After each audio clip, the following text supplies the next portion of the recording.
Welcome back, everybody. Here we are. It is Gettysburg 158. We're really happy to be out on the Gettysburg battlefield. We're really happy that you all are watching. Not just you from the American Battlefield Trust, but everybody watching from Ancestry and Fold 3's channels, as well as the Gettysburg Foundation's channels, and whoever else shared it. And speaking of that, share this with your friends. You might have a history friend you never even knew about. I'm Gary Edelman. Like I said, you're with the American Battlefield Trust, and we are in the Wheatfield at Gettysburg. It's the whirlpool of battle, probably the worst place in and around these woods. At Gettysburg. And just to set the stage a little bit, you've been going around the battlefield with us. The campaign starts, the battle starts on July 1st. Confederates win, the Union takes up a stronger position, and there are fights at famous places that happened before the Wheatfield and overlap with it, namely Devil's Den and Little Round Top. Those are happening generally before the Wheatfield and overlapping with it a little, and then generally happening after the Wheatfield is the Peach Orchard and the Trossel Farm and Cemetery Ridge. So we really need to sort of unpack this a little bit, and who better to do it with than our friend Wayne Motts, President and CEO of the Gettysburg Foundation. Gary, thanks. And let's just tell the viewers exactly where we're at. So we're standing in the middle of the famed Wheatfield for July 2nd, 1863. This was about a 20-acre field of wheat, winter wheat, about ready to be harvested, owned by brothers John and George Rose. It's approximately 20 acres. And we're right in the middle of the left center line for July 2nd, 1863. Now, let's take a look at where we're at. So if we swing around here, she swings around here, you can see the tree line that is over my left shoulder to the right of your view. That is the Stony Hill area. Then as we move off over here to the left, to your right, you'll see the far tree line. That's the Roses Woods and the southern area of the Wheatfield. That would be the boundary. And then as we swing around here and we look off to my left shoulder to the right of the viewer, you'll see a little hill right off of Little Round Top called Munchower Hill. That is the Union line along Cemetery Ridge. So we're at the left center, and if you look in through the trees there, past the tree line over my shoulder, is where the famed Devil's Den is located. So on July 2nd, 1863, the Union forces under the command of Major General Daniel Edgar Sickles will move out to this position right here, separating a portion of the Union line. The left will be over my shoulder through the trees and will rest on Devil's Den. The left center will come across here where the monuments are, up onto the Stony Hill and run up into the distance where we cannot see, up into the Peach Orchard, and as Gary mentioned, out along the Emmitsburg Road. The mile front, about a mile, Sickles' 3rd Union Army Corps, roughly 10,000 men. And this will be the same time, about 4 o'clock in the afternoon, that James Longstreet will start his attack on July 2nd. So the fighting in here is going to start approximately 5 p.m. 158 years ago today. And to bring on the detail, let's call on Chris White to do that for us. Chris? Thanks, Wayne. I really appreciate you tuning in. Please share this with your friends, with your family, and welcome to the dead center of the Wheatfield. This is George Rose's Wheatfield. Remember, battles took place in towns, on farms. Sometimes they took place inside of homes in places like Fredericksburg, where there's street fighting. Remember, there are civilians here, and this is the 236-acre farm of George and Dorothy Rose. Now, John Rose, the brother of George, is going to take care of the farm on July 2nd, 1863. In fact, on July 1st, Union officers will come up to the Rose farm, which is just inside of that tree line off to my left. Believe me, it's there. It is still there. And they're going to come up. They're going to get oats for their horses, and they're going to move on towards Gettysburg. On July 2nd, now we're going to be caught in the middle of the lines, and we'll be able to spy that farm here shortly. Because just down in front of me, you might see some traffic. You might see a white truck. You might also see a van driving through. And just before you get to that tree line will be our line of the 3rd Army Corps, commanded by Daniel Edgar Sickles. The Tammany Hall politician has brought his men forward. He's established a line over into Devil's Den. It's running up through the Wheatfield, up onto what we call Stony Hill today. A lot of these names come later, and then it will go off to the Peach Orchard and up the Emmitsburg Road. This will be the scene of some of the heaviest fighting, and in my estimation, this is what is going to sap all of the strength of Robert E. Lee's battle on July 2nd. We're going to have elements of 6 of the 8 brigades of James Longstreet's 1st Army Corps fight in and around this Wheatfield. 56 Union regiments will touch either the Wheatfield itself or the surrounding 20 or so acres of woods and different items. So this is going to be a real deal battle, and we're going to see, once these men come into here, 30% casualty rate. This is some of the bloodiest ground at Gettysburg. But before we start walking and talking a little bit about the soldiers who are down here, keep in mind, this is not a continuous line. Dan Sickles moved forward with only about 10,000 soldiers. He cannot put together a solid front. Perhaps he could have a few months earlier if he had his 18,000 men from Chancellorsville, but we talked about at Little Round Top and Devil's Den, how the attrition at Chancellorsville, as well as the enlistments giving way, Sickles lost 8,000 men just to those two reasons alone. So now we'll only have like the 17th Maine down in front of us. We'll have the 8th New Jersey. We'll have some Michiganders, the 3rd, the 5th. We'll have the 4th eventually down in here fighting. We'll have the 110th and 115th Pennsylvania, but they're not all together. They're going to be in groups. The 17th Maine is going to hold a stone wall down along Rose Run or Plum Run.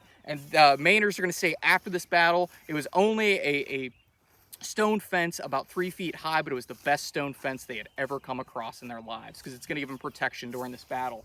Up in the woods of Stony Hill, that will turn into what will become almost a fortified position, with Union soldiers facing to the west, the south, and to the east, because 61-year-old General James Barnes will place 2/3 of his division up on that hill. The other third is up on Little Round Top. So this is what we're going to start to see along here, a thin blue line. And then some of these soldiers will be pulled from this vicinity to help down at Devil's Den. Some might go up towards the Peach Orchard, and we will feel the full weight of James Longstreet's attack. Georgians under George Tige Anderson coming down that hill. Believe me, there's a hill in those trees. I've climbed it both ways, up and down, coming down towards us. Eventually we'll have more Georgians under Paul Semmes. Then we'll have more Georgians under William Wofford coming into our rear. We'll have South Carolinians. We'll have Mississippians trying to make their way down here, but they kind of get distracted by a 9th Massachusetts battery. This is a real deal battle that I think is overlooked, mostly due to the fact it's so confusing.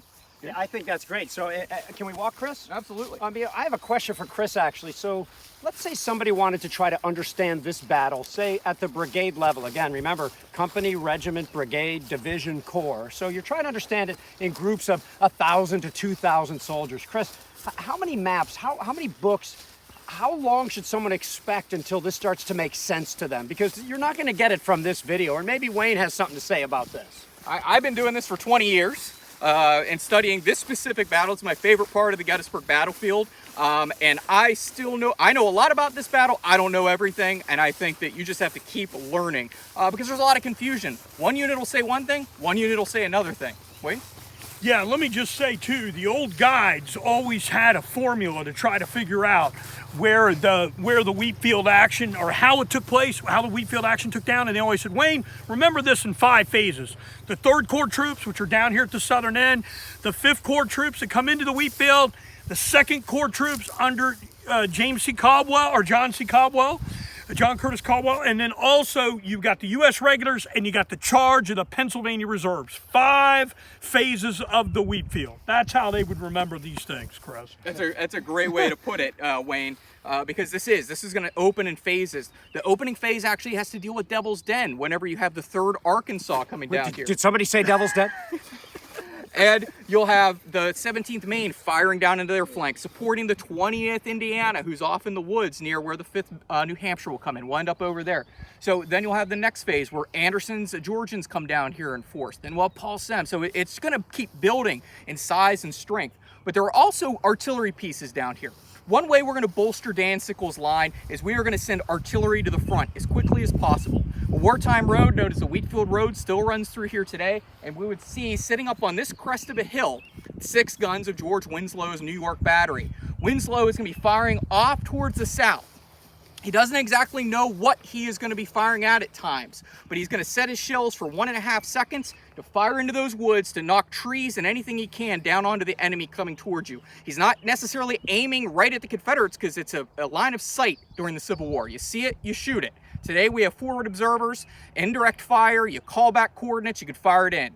Winslow's got to see what he can shoot. So what he's going to try to do is support those main troops down along that wall by firing into there. There's more guns that'll be lining up this Wheatfield Road facing towards the south, and then some facing out towards the west. And they're going to rake the George Rose Farm. They're going to rake Warfield and Seminary Ridge. At some points, those guns are only about 600 yards away from their Confederate counterparts up near the Peach Orchard. So this is a close-in fight. And there's something I want to add here because, you know, so Chris said, you know, you have to have line of sight. Well, we're looking at a line of woods there. Were there woods there during the Civil War? Yes. We're at a national military park and one that takes pretty good care of the land. So if there are woods there, if you see a fence there, that's what it looked like during the battle, with one exception. The woods were open woodlots. Many of you know this already. They were grazed by livestock and whatnot. So they were more open, but that does not mean that a cannon could, you know, that a cannoneer could see what he was actually shooting at from there.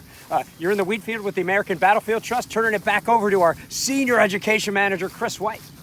So we'll stop here just for 1 second, turn towards the monuments up on the hill, and I want you to understand something about the Wheatfield. We'll have reinforcements coming in for the Union. They're coming along the Wheatfield Road. Confederates are behind the camera. Confederates don't know exactly how many Union soldiers are showing up because of the topography. If you get the opportunity and you're able to, park at the northeast corner of the Wheatfield. Walk through the Wheatfield and you will see when you walk up to the top crest, you'll have an aha moment. Or if you're a Union soldier, it's an OS moment. All of a sudden, you're out in this open field, Confederates in your front, Confederates will be on Stony Hill at some points, and they'll be firing into you. That will be the point. Most of the 1st Division of the 2nd Corps will stop. One half of it will stop up there.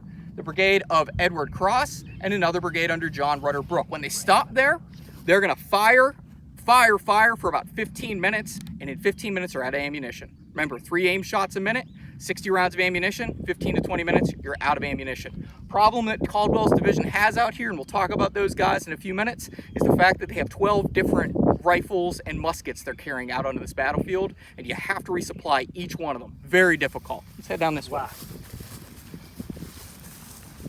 So as we walk down through this part, Wayne, you know, what do you think if you're walking your way down through here? You know, we have this jumble of monuments. And you talked about the phases. So as we're coming through here, let's talk about one of the phases. John Rutter Brooke is going to come in here and clear the Wheatfield. Yeah.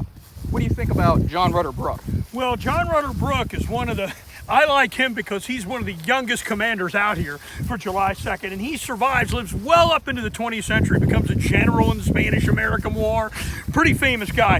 He's going to bring this group, one of the brigades of Caldwell's division, Chris, right through, right here we're at, and they're going to pass through the Wheatfield into the Roses Woods, and they're supposed to, of course, push through, and they're going to run into some stiff resistance, particularly by the Georgians of George T. Anderson's brigade coming through here, along with some others that I'm sure you're going to mention.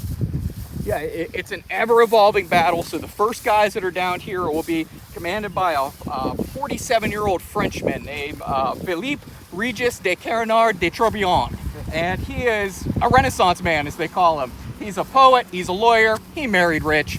He comes from what's left of the French aristocracy. He's born in 1816, right after the French Revolution ends and the Napoleonic War ends. So he's going to come to America on a whim, and he becomes a prolific author. During the war, he will command the 55th New York. Then he'll go on to command a brigade, and eventually he'll stay in the United States Army into the post-war years and write a number of books. Ulysses S. Grant liked him a lot. De Trobrion's down here with his men. You'll have other guys like George Burling's brigade. You'll have a guy named James Barnes who graduated with Robert E. Lee. He was 5th in the class of West Point class of 1829. And Barnes will set his men up on Stony Hill where we're going. When he gets up on top of Stony Hill, he'll be hit by Georgians under George Ties Anderson. Anderson is not a military trained, but he has he has militia training. He's served in the militia. He comes down here, he hits the 17th Maine, who's along that wall, very hard. His men will need help, so we'll talk to some South Carolinians under Joseph Brevard Creshaw. He's also not a military man. He's a lawyer, but he's a very good soldier. He'll start hitting the Stony Hill, and James Barnes all of a sudden is like, we got to get out of here. And his commanders, his subordinate commanders are going to say, no, we don't want to go. George Prescott of the 32nd Massachusetts even puts that in his official report, that he didn't think they needed to retreat. So now, all of a sudden, Barnes is going to pull out of here. The 17th Maine will have to give up their really good wall, and the Confederates will take the Wheatfield in one of those actions. let me give Chris a second to catch a breath, man. Check it out. Let's keep walking, though, or unless you want to stop here. Gary, the problem having Chris along is he makes everybody look bad. Look what's in his head. Yeah, tell me about it. It goes around here. So, I mean, I want to pick up on one thing Chris said, and that is, that... he talked about Barnes is coming in, de Trobriand's here, and you got Burling's Brigade of New Jerseyans, okay? And oh my God, they don't just come in a line, they are coming in piecemeal. And what it means is that various commands are commingled. Uncool. But happily for the Union, the same thing is happening to the Confederates. You literally have some Georgians and Texans coming up toward the Wheatfield trying to separate themselves from each other, and they can't, so they move together commingled. You have, Georgians and South Carolinians running into each other like crazy. So, and as I said on one of the other videos already, both sides were whipped and all were mad about it. They were fighting in a way they didn't like to fight. And separated commands is definitely one of the recipes for that. No, and I think that's a great point to bring up, Gary. The 5th Corps coming into the Gettysburg campaign is a corps that's already having a problem with their chain of command. They lost their commanding officer, George Gordon Meade, over to Army Command. Then their 1st Division commander, a guy named Charles Griffin, a guy I really like. He's going to get sick on the way up here. So James Barnes is now in charge of the 1st Division. Then you'll have the 2nd Division now commanded by Roman Ayres. Who, according to his obituary at West Point, is the only officer to serve in every battle of the Army of the Potomac. And Ayres is now in division command because George Sykes has to move up, so it's very disjointed. And no one except for a guy named John Caldwell really seems to try to take control for the Union over here in the Wheatfield. But later in the day, Winfield Scott Hancock, who's acting almost as Meade's right hand here, sends the 43 or so hundred men of Caldwell's division down here into the Wheatfield. The 2nd Corps of the Army of the Potomac had lost between Antietam and Gettysburg 11,000 soldiers. More than 4,000 of them fell in 1st Division alone. This division is 4 brigades strong, but it's tiny. And they're going to start sending men into the Wheatfield. Edward Cross's men will come in. Then a brigade you might have heard of, the Irish Brigade, will come right into where we are. Then Samuel Kosciuszko Zook's brigade will come in up on the right. And Zook, who is going to come out onto this battlefield, is one of my favorites. And we'll tell you a few soldier stories here, and then we'll move on into the Wheatfield. One of my favorite stories from Zook. Zook is a Pennsylvanian, though he's commanding New York troops at the beginning of the war. So his name's actually not on the Pennsylvania Monument here at Gettysburg. There's a useless fact for you. It's on the New York Auxiliary Monument. Zook, who is a pre-war railroad man into the militia, goes into the 2nd Corps, and he serves under Winfield Scott Hancock, and these two have a great rapport. On the march of Chancellorsville, one man said that both Hancock and Zook, 2 men who used some of the most beautiful profane language in the Army, would at times have at one another. It was amusing to hear them go at one another, Zook's adjutant recalled. As swearing is contrary to regulations, Zook, who cannot easily be beaten in that line, always gives as good as he gets, without fear of consequences. And the officers think it's great fun. During the Chancellorsville campaign, Hancock and Zook had it out on the march. It was the greatest cursing match I ever listened to. Zook took advantage of Hancock by waiting until the latter got out of breath, and then he opened his pipe organ, and the air was very blue. So Zook comes onto this battlefield. He has been pulled off of the line by a 3rd Corps staff officer, but actually comes in with the rest of the division by accident. But as he enters the Wheatfield, he is shot in the body. I've seen a few different accounts of him. One shows that the account where they could actually see his open beating heart. It's awful. And then another one where he is ripped through the abdomen. Zook will be mortally wounded here and die a few days later, or die the next day along the Baltimore Pike. I just want to say something real quick because he's far too modest to do it on his own. What Chris is looking at occasionally is a book, and it was written by 2 trust members and a trust friend, by Chris White, Dan Davis, who are both in our education department, and by Chris Bukowski, who you've seen a lot on a bunch of these videos. Please continue. Thanks, Gary. So if you think I'm reading someone else's book and another guy, like, what's this guy know? We did write it. But one of my favorite monuments out here is actually a plaque.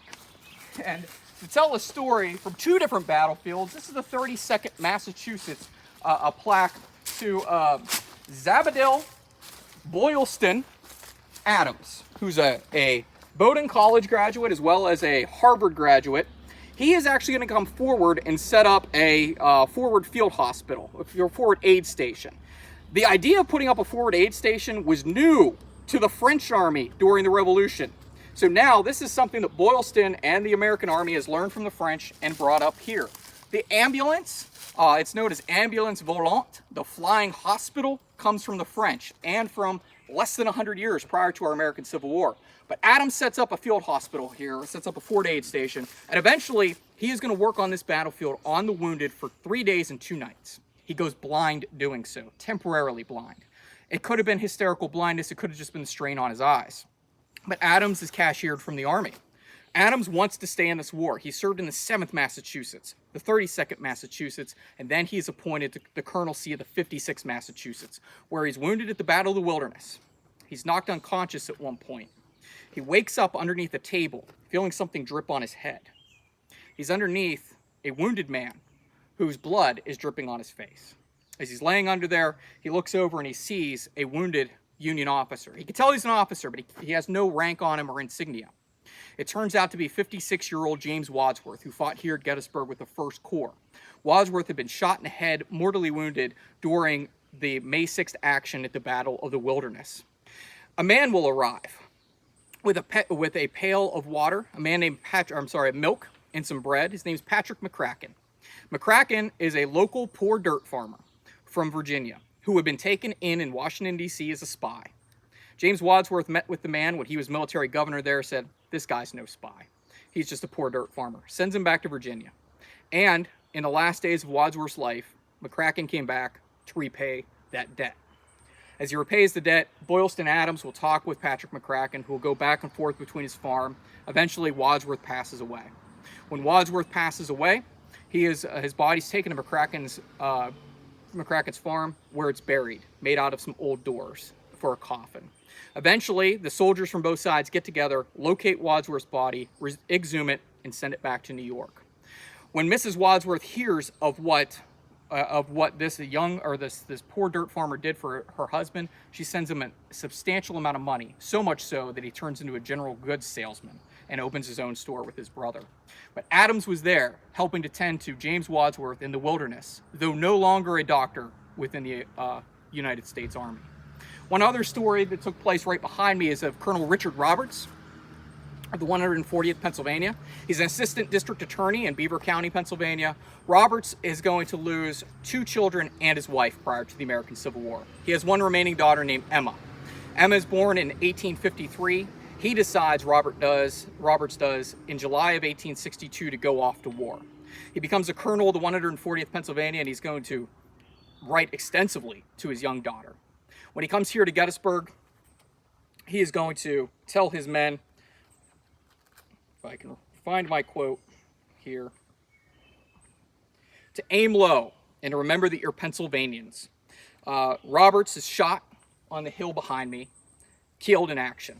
When he goes down, he's left between the lines, and his sword disappears. His scabbard disappears, as well as his sword belt.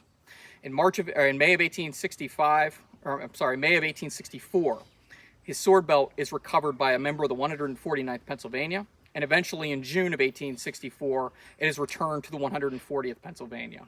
Dr. John Wishart will write to young Emma, who is now adopted by the Regiment of the 140th Pennsylvania, and he says that he has her father's sword belt and the sword belt and scabbard. Sends it back to her as a memento from the battlefield here at Gettysburg, via Wilderness, and then eventually on.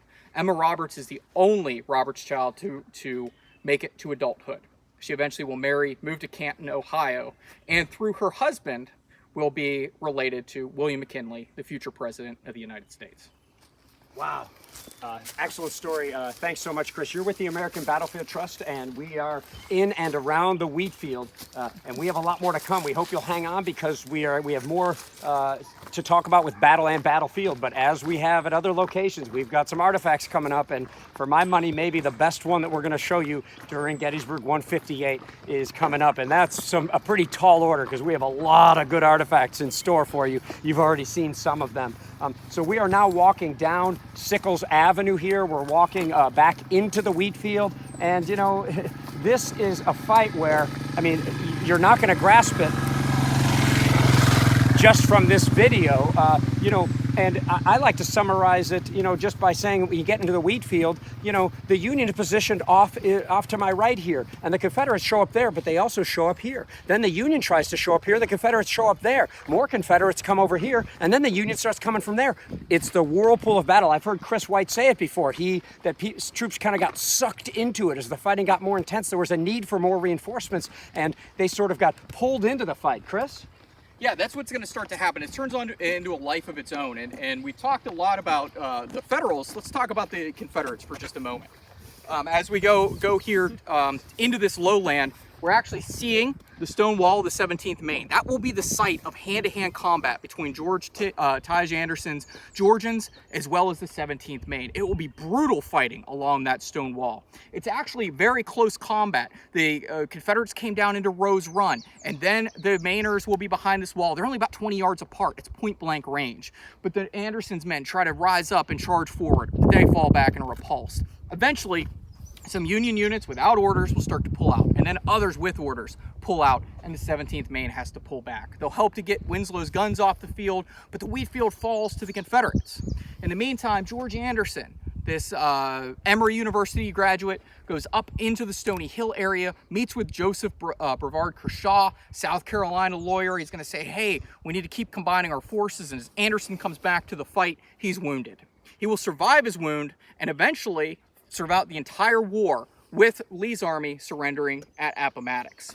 Another Georgian will come into this area. He won't make it quite this far. His name's Paul Semmes. Semmes is a planter and 48 years old. Paul Semmes would be dressed on this battlefield very impressively. He always wore polished boots, a spotless linen, elegant uniform with a brilliant red sash around his waist and shoulders, and a red turban on his hat. When the fight began, he took the position in the front of the brigade so as to be seen by every man if possible. Palladides did not shine brighter in his martial array or inspire more courage in his followers or more terror in his enemies. Semmes will be wounded in the leg and eventually will pass away on the retreat back to Virginia on July 14th, 1863, saying that there's no greater glory than dying for one's country. All right, thanks so much, Chris. And I wanted to add a couple of things. And what was that thing again? In the meantime, because I can't remember, God, is it really happening that way? Yes, we have so many videos that we've done from previous years, but I think my favorite one from Gettysburg 157 last year might have been when our friend Doug Ullman actually sang a tune that was sang here at Gettysburg in the Wheatfield, and Doug can sing. And there was a good account of how it sort of, echoed around the Wheatfield. And if you can find that video, or if we're able to link it with this post, we will do so. I want to bring on Wayne Motts while we walk to talk about maybe the Wheatfield's one of the most famous episodes as we go. Wayne? Yeah, one of my favorite stories, Chris has been doing some great detail here. One of my favorite stories is the monument that's right over my right shoulder to the left of your view. That's the monument to the 4th Michigan Infantry Regiment here on July 2nd, 1863. And that unit was commanded by a colonel named Harrison Jeffers. And Harrison Jeffers was from southeast Michigan, a place called Adrian, Michigan, Dexter, Michigan. He was around in that area. And he had graduated from the University of Michigan as a lawyer. Now, that's painful for me because I'm an Ohio State graduate. So to even say that is pretty tough. That's how much I really like this guy. And before the Battle of Gettysburg, this unit gets new flags. And Harrison Jeffers makes a promise that these flags would not fall in the hands of the enemy while he was living. So on July 2nd, 1863, his regiment, part of the 5th Corps, is sent here into the Wheatfield to reinforce General Sickles' line. And he sees the flag of the 4th Michigan Infantry Regiment being carried off the battlefield by a Confederate soldier. So with a sword in one hand and a pistol in the other, he'll rush with a number of soldiers from the 4th Michigan toward that flag. And right while he's about ready to get a hold of that flag, when he's there with the flag, the Confederates will bayonet him to death. One account says that he's pinned to the ground literally by bayonets, but his troops save the flag and they get the body of Harrison Jeffers. It's taken back to Michigan, where it rests in a small cemetery today. But this man had held true to his word, and that flag does not fall in the hands of the enemy. It's rescued by him and his troops, and he's going to pay with his life, Chris, here on July 2nd, 1863. Yeah, and Jeffers is the highest ranking Union officer killed in the American Civil War by a bayonet. not in history. That would be Casimir Pulaski, who was killed in the southern campaigns of the Revolutionary War. We're only stopping here for 1 second. I just want to show you. You can actually kind of see the George Rose farm. You can see the farmhouse. You can see the foundation of the barn. The barn is struck by lightning and it's going to burn after the war. It is not destroyed during the battle. But there is talk about the bullets ringing around that farm and specifically hitting the farm bell. And you could hear the pell of the bullets out here. And then down here in this lowland, as we walk and talk, just take a look at that. That's where the 9th Georgia Infantry will be positioned from George Anderson's brigade. It will eventually be commanded by a 28-year-old young man. By George Hillier. Hillier is from Georgia. At the age of 22, he graduated from Mercer University, and he is going to go off and be elected to the Georgia State Senate. He'll eventually, in 1860, go up to the Democratic National Committee convention, where they'll push for Hal Cobb, another son of Georgia, to become the Democratic nominee for President of the United States. And he's going to come out here on the battlefield as a captain. The attrition level is so high within the 9th Georgia, his commanding officer, the second in command, and the third commanding officer all go down. Now it falls to this 28-year-old George Hillier to take over. He talks about getting into a natural-made trench for the men, and that's where he'll fight his unit. The unit will lose 56% casualties out here in the Wheatfield. It's just going to be a horrendous cost of men. Hillier will go on to become a circuit judge, and who will also go on to, I believe, be a state senator and a state congressman again from the state of Georgia. And let me just say, on this, 30, 45-minute video, we're not going to be able to cover all your units, but some of the ones we're skipping. I know, Rick Allen, you're out there saying, well, what about the 11th and 59th Georgia in Anderson's brigade? We'll cover the 11th and the 59th just for another day. Our good friend and trustee, Bill Vodger, might say, you walked right by my ancestor's monument, who's killed here at the Battle of Gettysburg with the name Vodger as well. Well, we just can't cover them all, but look at our other coverage. Look at the maps at battlefields.org. And again, hold on to your hat if you really want to study the Wheatfield, because all of us have been doing it for so long. And I mean, collectively, the historical record is still rendering us uncertain of what happened here. And what we're doing now is coming up to some cool surprises and a group of people that we have staged here. And I think I'm going to bring on David Duncan first real quick. He's the president of the American Battlefield Trust. And he's in a conversation right now, but David's going to come on over because, here is Chris White reading a book written by him and Dan Davis, also from the American Battlefield Trust, who is joining us there, and Chris Mikowski, our friend often. And we're walking around educating people. I just heard a boo for Chris Mikowski. Let me see. Oh man, everybody's just blowing up about people who are not fans of Chris Mikowski. So the American Battlefield Trust has a pretty robust educational program. David? Thank you, Gary. And first, before I say anything else about our education department, I have to say the obvious, and that is that we would not have nearly the robust education effort that we have without Gary Edelman. And it really pains me to say this because it's going to be insufferable from now on. But Gary has really taken our education efforts to a new level. And as an organization, that's really important to us right now. We're still primarily a land preservation organization, but over the last few years, we have really had to elevate our education game. And that's just because of what so many of us see in that the war and history and really the whole formative period of American history, the first 100 years that we talk about specifically, just aren't being taught as they had been previously or as we believe they really need to be. So we can't be the whole answer to that concern, but obviously our education efforts using these places as outdoor classrooms, we believe is absolutely vital. And again, most of our folks, our members, our supporters of the American Battlefield Trust got involved with us initially because they understood the importance of saving hallowed ground, preventing it from being developed into shopping centers or housing developments and things like that. But I would just like to say to everyone who's watching today let's not neglect education. It's more important than ever. I mean, imagine that we go to all this trouble and all this expense to save all this amazing hallowed ground, and then future generations don't know why it's important. That would be a tragedy.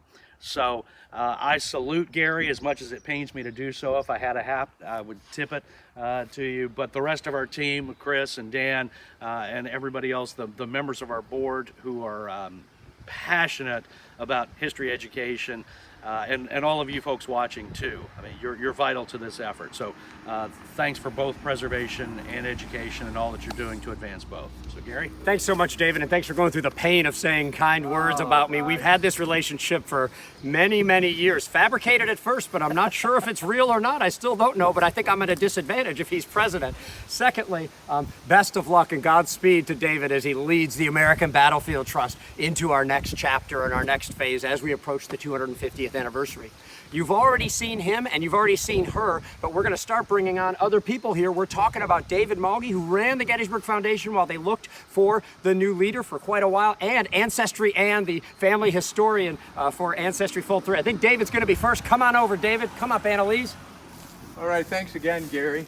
And I'm going to ask Chris to come forward, okay, to give me a hand with some of this stuff. I have a few artifacts that I want to show that are related to fighting in the Wheatfield.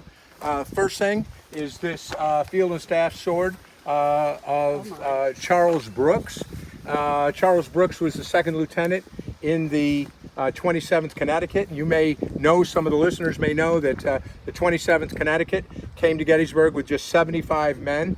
And they also are the regiment that has the greatest number of monuments on the battlefield, 5.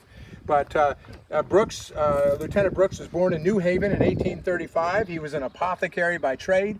He had his own drugstore, and he left that to enlist in the 27th Connecticut in August of 1862. He enlisted in Company C. And in October, actually October 20th, he was presented with this sword by the members of Company C. And Chris, I don't know if you can read it, or maybe you can see the inscription on the sword, but basically it says, presented to Lieutenant C.B. Brooks by the members of Company C, 27th Regiment, Connecticut Volunteers, October 20th of 1862. We're going to move over just a little bit, Chris, okay?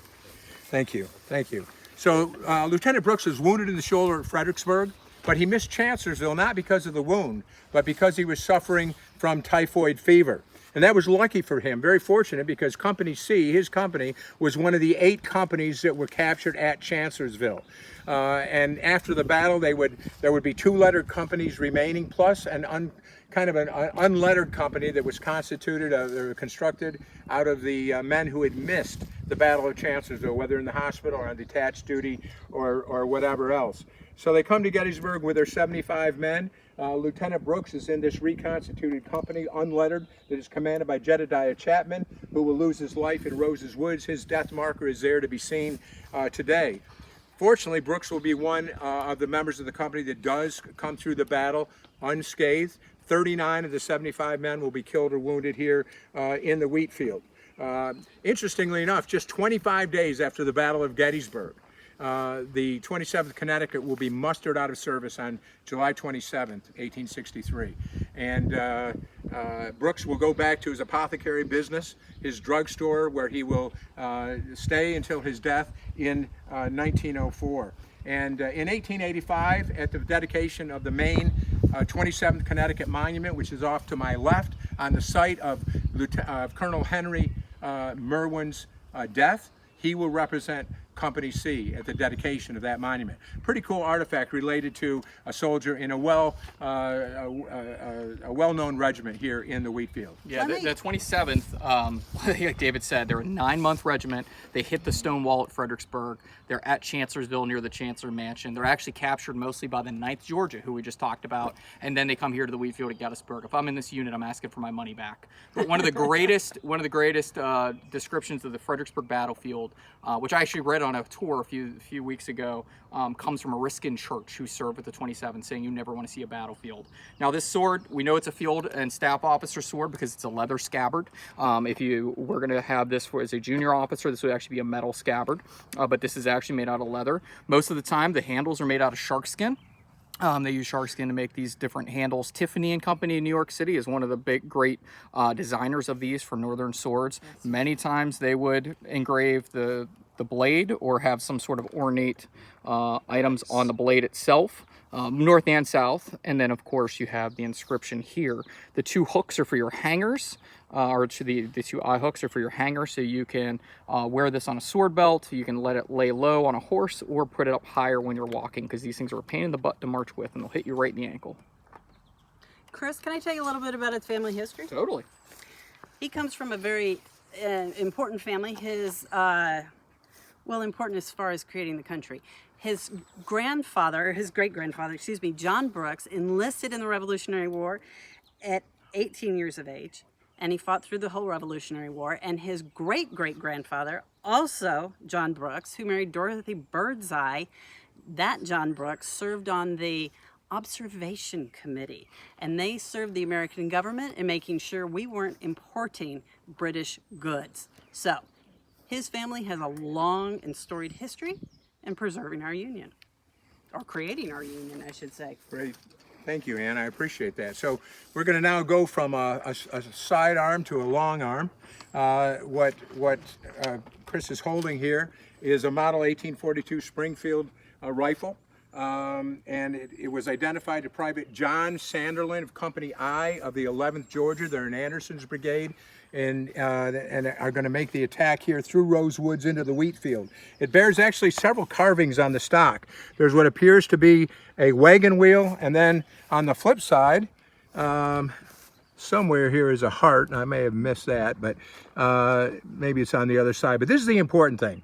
J.A. Sanderlin, you can see that the S is reversed, which may be because he was dyslexic, it may be because he didn't have the education that some of those rural southern boys did have. But he was a 19-year-old farmer when he joined the 11th Georgia from Randolph County, Georgia, and he joined for the war early, July 3rd of 1861. He would come through the entire Civil War fighting with the 11th Georgia, one of the hardest fought units in the Army of Northern Virginia. He will come through nearly unscathed. His only wound would be in the shoulder at the Battle of Newmarket in 1864, and that was just a slight wound. What's interesting about this artifact, most interesting, is that Sanderlin was neither killed, nor was he wounded, nor was he captured here at Gettysburg. So why is this rifle picked up on the battlefield after the fighting? Probably because it's an outdated arm. He probably picked up an Enfield or a Springfield rifle. And you know, what I've been able to determine by looking through some of the records is that soldiers that carried Enfields wanted Springfields, and soldiers that wanted Springfields wanted Enfields, and there wasn't a whole lot of difference. And to prove that point, I'm going to quote Colonel George Penrose of 15th New Jersey, who was not here at the Wheatfield, but he was down the line a bit. And this is what he wrote, that on July 4th, he marched his unit over to the Wheatfield. And this is where his quote begins. Each man supplied himself with an excellent Springfield musket from among the great number of arms left on the field. When we marched from Gettysburg, we stacked our old Enfields on the ground and left them behind. So whatever rifle it was that Sanderlin picked up here, Enfield, Springfield, or something else, this was a witness to the fighting in Rose Woods and the Wheatfield on July 3rd of 1863. So this is a smooth bore, and this is, I could see it immediately. I knew it was a smooth bore for a variety of reasons. There's no rear sight on this gun. You only have a front sight. It's not an elevated sight like we've seen on our last one, so check out our other videos. You can see the brass at the very end. Now the problem we have with this is that on this third band, this more ornate third band, we have no place to put our bayonet, our socket bayonet to go over the end. So underneath would have actually been, you can barely make it out, there would actually have been an elevated piece of metal. You would put it down, interlock your socket bayonet, and that's what would hold it on. Also, it has a flat ramrod. It doesn't have the tulip that will push a mini ball down in, or a Burton ball down into the musket. This is just a very simple ramrod that we see here. There are about 28,000 small arms picked up off the battlefield, and whenever they pick them up, about 12,000 of them have 2 or more rounds loaded into them. Ironically, they only find 2 revolvers on the field whenever they're out here. And a guy actually tried to steal a cannon and put one down his put it down as well, not too far from here as well. But there's a guy aptly named Captain Blood who was supposed to go around and recover all the small arms from Gettysburg. All right, thank you, Chris. So let's put this aside, and I'm going to. Here you go, David. Thank you. I'm going to Please ask hold Chris. the priceless relic. Can I say one thing? Oh, you've got that going on too. But one more thing about Sanderlin here. I noticed from the ancestry records and that he didn't take the oath until July of 1867. Is that odd? That sounds late to me. For coming back into... Yeah, for coming back into the Union or taking the oath of allegiance. No, I've seen people do it later than that. So, yeah. Well, then I'll leave then. All right. But Remember, if he goes on to Appomattox, his pardon, his parole is going to be his pardon. So he really doesn't have to take the oath until he's ready to. Okay. also, the more wealthy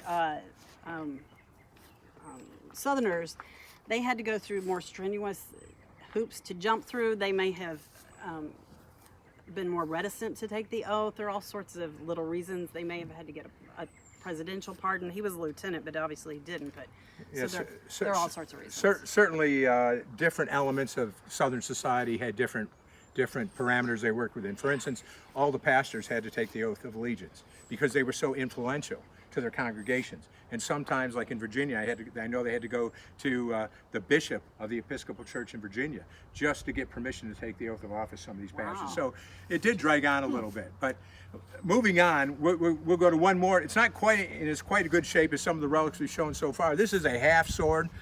This sword was carried to Gettysburg by Captain Thomas Livermore of the 5th New Hampshire. He was actually a member of Company K, the 5th New Hampshire. But just prior to Gettysburg, he was assigned to command the 2nd Corps ambulance train.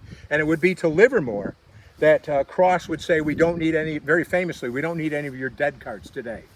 At any rate, Livermore would write a memoir that is very, very thick, very voluminous, very detailed, and he will talk about breaking his sword on his way into Gettysburg. He doesn't tell us how he broke his sword, unfortunately. What he does tell is that he would use it to play a practical joke on a junior officer, one of his friends, whose name was 2nd Lieutenant Charles Hale. Now, Hale was a protege of Edward Cross, who was then commanding the brigade, and he'd been assigned to the brigade staff. Livermore thought it would be funny that he offered to trade this sword with Lieutenant Hale, saying that, you know, this was a finer sword than the one that Hale had, and he deserved it and should wear it as a staff officer. Interestingly enough, the unsuspecting Hale didn't draw his sword until the Wheatfield here, July 2nd, 1863, when he was ordered to take prisoners to the rear. At that time, he drew his sword, and it was said to be extremely humorous to the men that surrounded, probably even the Confederate prisoners. But he threw his sword away in disgust. 20 years later, Livermore himself, Captain Livermore, will come to Gettysburg, find his sword in the collection of a local doctor. Then it will disappear from history.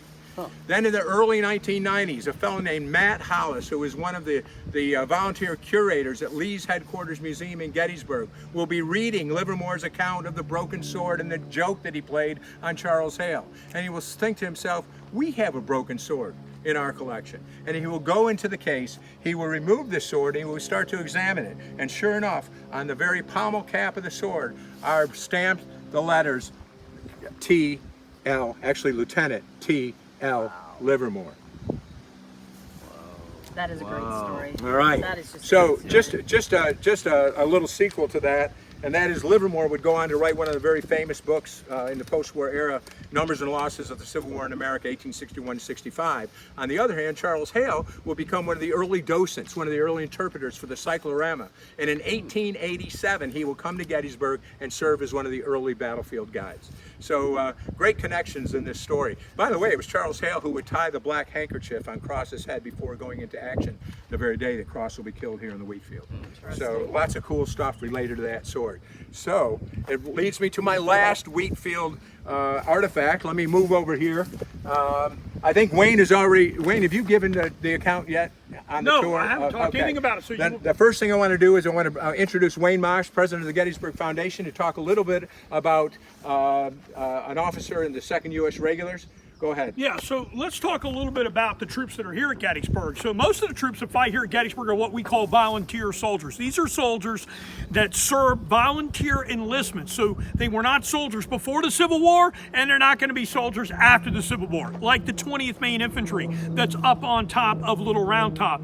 Now, we do have a group of soldiers called the U.S. Regulars, the U.S. Regular Army. There was a regular army before the Civil War, there's a regular army during the war, and there's a regular army after the American Civil War.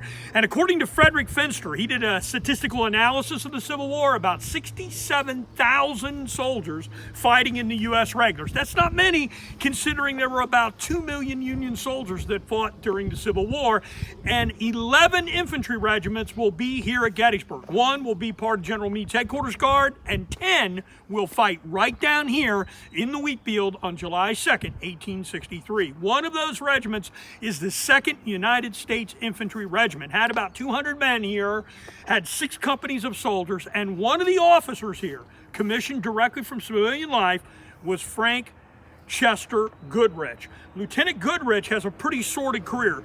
He says he was born on June 1st, 1837. That makes him 26 years old here in the Battle of Gettysburg. He actually got an appointment to West Point, but left the school after a very, very short time. He went to a subsidiary school for Harvard, and then in 1861, he's going to serve a couple months in a Massachusetts volunteer regiment. Then, because of his family connections, political connections, he'll get a commission directly as a lieutenant in the 2nd Infantry, where he will serve here at Gettysburg. But a year before, he's at the Battle of Gaines' Mill, and on June 27th, 1862, at the Battle of Gaines' Mill, he will leave the battlefield, and he's actually court-martialed for misbehavior in the face of the enemy. He actually is taken out of the service, and through political intercession, he will be reinstated, went all the way up to the President of the United States for 1863, and then he will be killed in action on July 2nd, 1863, fighting in the Wheatfield over my left shoulder here, where his body will be temporarily buried on the battlefield. And thanks to Fold 3, we actually have accounts that are digitized, including a telegram where he actually writes to the War Department, his father. His father writes to the War Department asking about details of his son's death. A telegram that dates to within 2 weeks after the Battle of Gettysburg. So we've got a great artifact for you. I think, I'm biased with Gary, I think it's probably the best artifact shown in all the times that we brought out artifacts for American Battlefield Trust and the work that we've done here. So David, want to take it away, because this is special. So Wayne, thank you for sharing the information. I think his name was actually Francis. They called him Frank. Goodrich. And he was killed over here in what I believe is the northeast corner of the Wheatfield, and that's where he would be temporarily buried. What I have here in my hands is an original battlefield grave marker, and on it you can see his name, F.G. Goodrich, 1st Lieutenant, 2nd U.S. Infantry, killed July 2nd, 1863. Whoa. Now, if you look at it, you can see that it was made with great care. There's a rain guard taken from a board that had been nailed to, maybe it was a structure, maybe it was a fence, who knows. But it was taken and made into this grave marker. He was well liked, despite his, as Wayne says, sordid history. He was well liked, and I think the great care that went into making this marker really indicates the relationship that he had with his comrades. Now this, for 100 years or so, was in Lee's Headquarters Museum at Gettysburg. And people might ask, how could it be in such great shape? Exactly. How could it be in such great shape? And there's a story behind that, and that is that to bury the dead here, sometimes civilians would come out and help the burial parties. And there was a 21-year-old man named David Weichert who lived in the stone house just over to my left, adjacent to the Wheatfield. And Weichert went out as a volunteer and began burying the dead in the Wheatfield. And after, Wayne indicated that Goodrich's father wanted to know about his son's death, he came to Gettysburg very quickly after the battle, very soon after the battle, exhumed the body and took him back to New England for proper burial.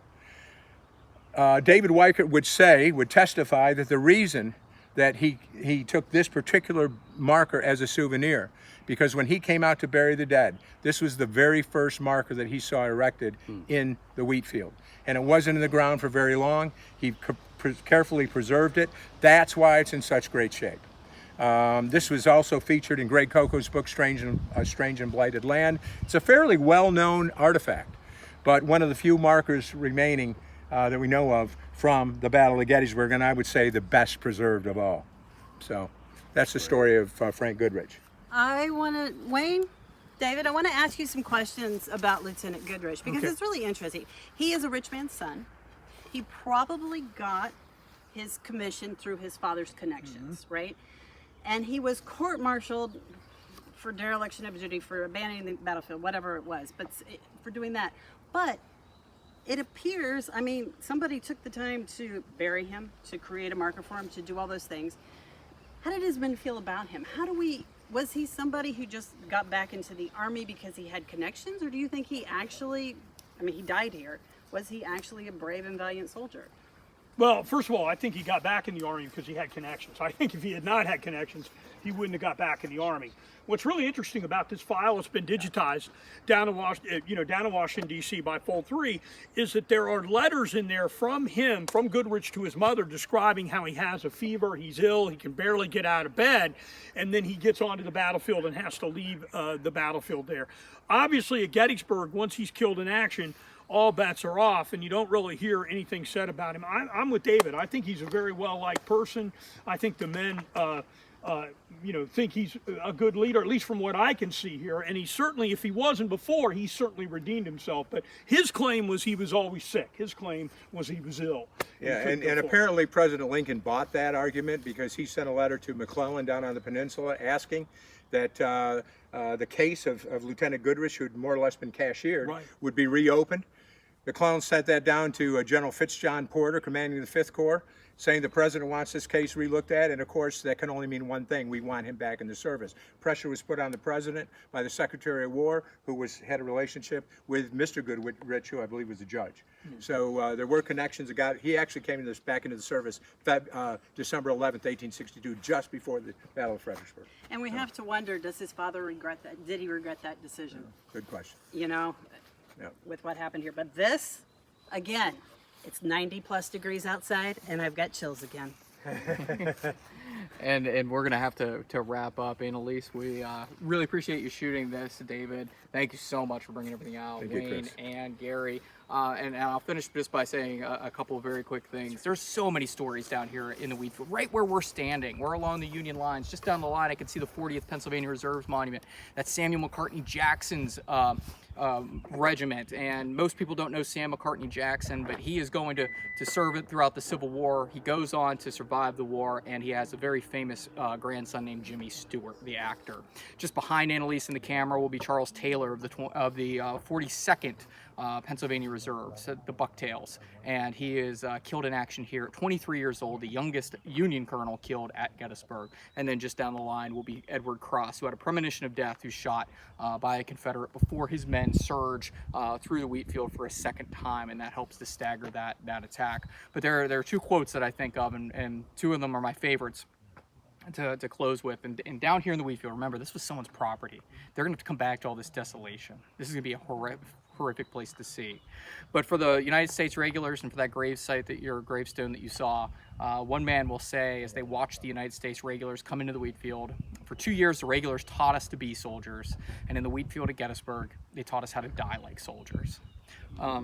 But the closing one that I have for you is someone who wrote after the war. He said, "Generals, colonels, aides, and orderlies galloped about through the smoke, the hoarse and indistinguishable order of commanding officers, the screaming and bursting of shells, canister and the shrapnel with their swishing sound as they tore through the struggling masses of humanity, the death scream of animals, the groans of their human companions, wounded and dying trampled underfoot by hurrying batteries, riderless horses, and the moving lines of battle combined into an indescribable roar of discordant elements.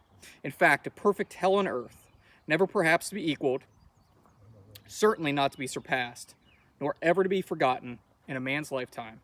It is never effaced from my memory, day or night, for 50 years.